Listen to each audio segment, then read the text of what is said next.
প্রিয় ছাত্রছাত্রীবৃন্দ, আমার চ্যানেলে তোমাদের সকলকে স্বাগত জানাই। আজকের এই প্রশ্নটি হলো একাদশ শ্রেণীর প্রথম সেমিস্টারের ভোকেশনালের পদার্থবিদ্যা অর্থাৎ ফিজিক্সের প্রশ্ন। এমসিকিউ প্রশ্নগুলো এসএকিউ এর আকারে দেওয়া হলো খুব শর্টকাট করে। দুটি অধ্যায় আলোচনা করা হলো গতিসূত্র ও শক্তি কার্যক্ষমতা থেকে। এই প্রশ্নগুলি প্রথম থেকে শেষ পর্যন্ত দেখার সাথে সাথে আমার চ্যানেলে নতুন হয়ে থাকলে চ্যানেলটিকে সাবস্ক্রাইব করে দিও, সেই সঙ্গে অল নোটিফিকেশানটি অন করে রেখো। পরবর্তী কেমিস্ট্রির প্রশ্ন এবং উত্তর তোমরা খুব তাড়াতাড়ি পেয়ে যাবে।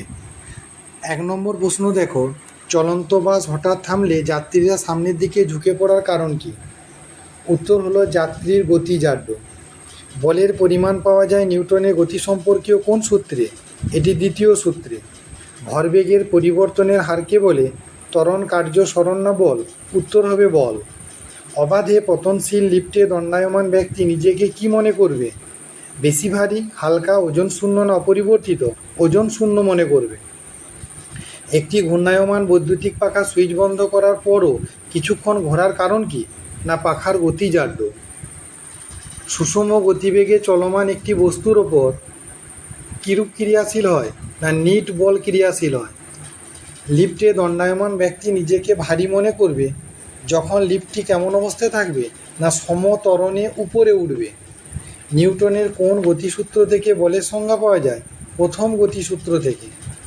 রকেটের কার্যনীতি কোন নীতির উপর প্রতিষ্ঠিত? সেটি হলো রৈখিক ভরবেগের নিত্যতা নীতি। বলের ঘাতের একক যে প্রাকৃতিক শক্তির এককের সঙ্গে অভিন্ন তা হলো ভরবেগ। পরবর্তী প্রশ্ন, অলিক বলের উদ্ভব হয় যে নির্দেশতন্ত্রে তাকে কি বলা হয়? কেবলমাত্র অজড়ত্বীয়। একটি মেশিন গান প্রতি সেকেন্ডে n সংখ্যক বুলেট ছোড়ে। যদি প্রত্যেক বুলেটের ভর m আর বেগটা v হয় তবে মেশিন গানের উপর প্রযুক্ত বল কত হবে? না mnv। পরবর্তী প্রশ্ন, ভরই ড্যাশের পরিমাপ, সেটা জাড্যের পরিমাপ। প্রতিটি ক্রিয়ার ড্যাশ ও ড্যাশ প্রতিক্রিয়া আছে, সমান ও বিপরীতমুখী। এসআই পদ্ধতিতে বলের অভিকর্ষীয় একক কি? না কেজিডব্লিউটি বা কেজিএফ। পরবর্তী প্রশ্ন, ঘর্ষণ বল নিম্নলিখিত কোন বিষয়ের উপর নির্ভর করে না? সেটা ক্ষেত্রফলের উপর। আচ্ছা, দেওয়ালে পেরেক আটকাবার কারণ কি? না ঘর্ষণ বল। সাধারণত ঘর্ষণ বলের গুণাঙ্ক মান 1 অপেক্ষা কী হয়? না কম হয়।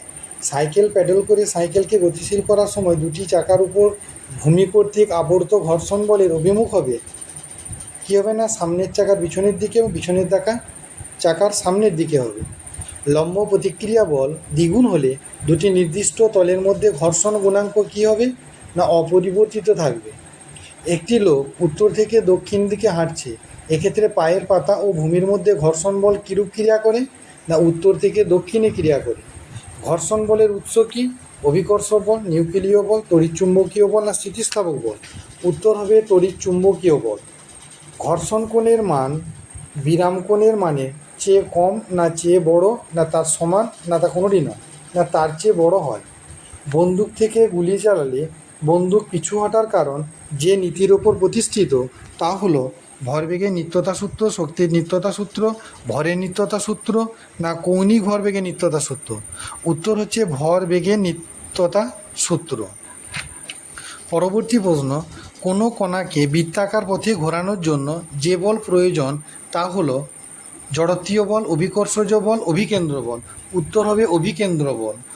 পরবর্তী প্রশ্ন, সমদ্রুতিতে বৃত্তপথে ঘূর্ণায়মান বস্তুকণা ত্বরণ সর্বদা কেমন হয়? না মান স্থির থাকে কিন্তু অভিমুখ পরিবর্তিত হয়।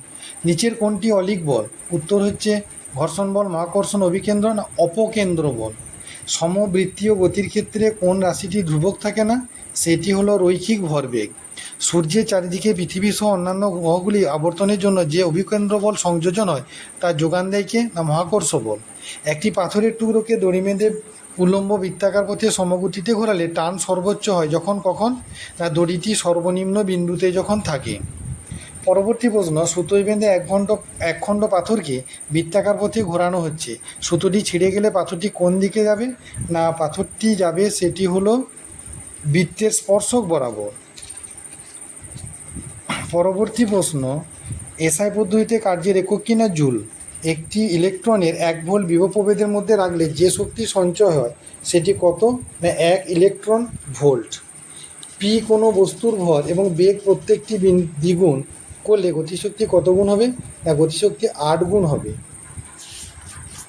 পরবর্তী প্রশ্ন, ক্ষমতার ফর্মুলা সূত্র কি, না বলগণিত বেগ। বিওটি বোট হলো কিসের একক, বোট হলো শক্তির একক। পরবর্তী প্রশ্ন, সময়ের সাপেক্ষে কার্য করার হারকে ড্যাশ বলে, সেটা ক্ষমতা বলে। ঘর্ষণ বল হলো একটি ড্যাশ বল, সেটা অসংরক্ষী বল। আর অভিকর্ষ বল হলো ড্যাশ বল, এটি হলো সংরক্ষী বল।